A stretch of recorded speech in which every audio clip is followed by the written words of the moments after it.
ولګي نو چې کلم داسې مقراشي د غم او د خوشحالۍ وای دا د الله او د الله رسول به علم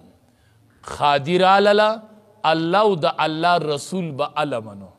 نه منم په دې خبره الله او د الله رسول خفه کېږي زه دې ته نه یم تیار ته بیا ووینه ته بیا د واده خوشحالي وینه ته سبا د دې نکاح برکات ووینه ته بیا سبا د دې نکاح اولاد ووینه ته د دې بیا خیرونه ووینه ښکلی دورو عجیبه کار به نبی کریم صلی الله علیه وسلم یو صحابي ولیدو د واده اثرات پې ښکارېدو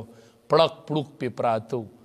نبی کریم صلی الله علیه وسلم ورته وایي ګنې واده دې کړی دی وی واده دې کړی دی د واده اثراتو پې او د الله حبیبه واده مې کړی وی ښه وی اولم ولو بشاتن وی ولیمه وکړه که نه د واده روټۍ وکړه چې ټول خلق خبر شي اولم ولو بشاتن خیر دی یوه بیزه حلاله که خو ولیمه وکړه نو تا ته داسې نه وایي چې ټوله دنیا خبر که څومره چې دی وس دی گاونه پورې رشته داره پورې محدود خلق خبر که خو هغې کې مالدار او غریب مه کوه او خلق خبر که او د ولیمې ډوډۍ ورله ورکه په طریقه د رسول الله صلی الله علیه وسلم نو خلق خوشحاله شو د الله او د الله رسول خوشحاله شو نو مالداران دې راوغوښتل او غریبانان دې پرېښودل 15 او 10 لکه روپۍ لاړلې ولګېدلې او حدیث مبارک کې راځي دا په ټولو خوراکونو کې ناکاره خوراکو نو پیسې هم لاړلې او الله او د الله رسول هم د الله رسول یې غوره کړی و نو هله به مسلمان کامیابیږي چې دی د رسول الله صلی الله علیه وسلم طریقه دا دته محبوب شي او د دې پته هله لګي چې کله په سړي باندې غم راشي او یا خادي راشي خوشحالي راشي نو خلق وی داسې به کوو د الله رسول او الله وی داسې به نه کوي نو په دې ټیم کې په ده باندې امتحان راشي دغه ټیم کې د د ایمان پته ولګي چې دی الله او د الله رسول اخلي او کنا د خلقو د قبیلې خبرې مني د خپل اولاد او د بیبي او د بچو مطالبې پوره کوي دا مطالبه پوره کول نه دي الله خفه کول نه دي حدیث مبارک کې راځي د ټولو نه بدترین خوراک د ټولو نه ناکاره خوراک دا هغه واده دی هغه ولیمه ده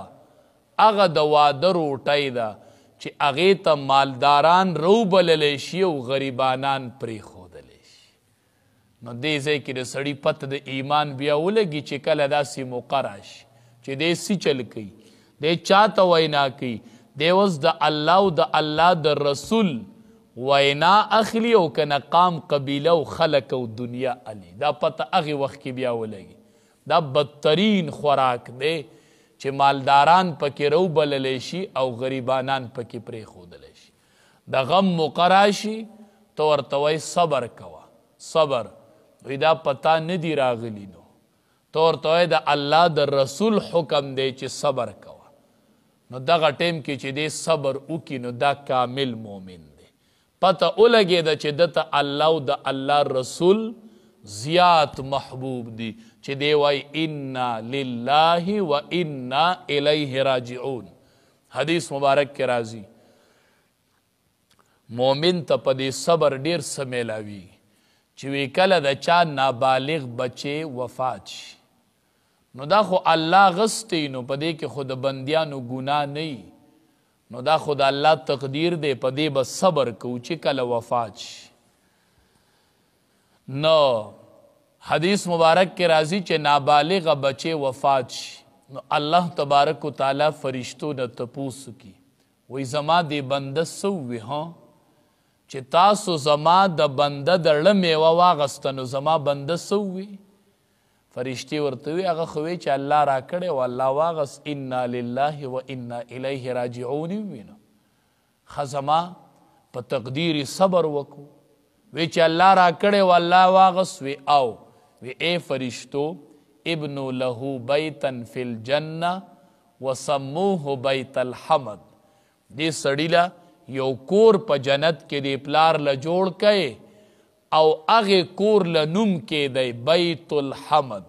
کور د ستاینې، کور د حمد.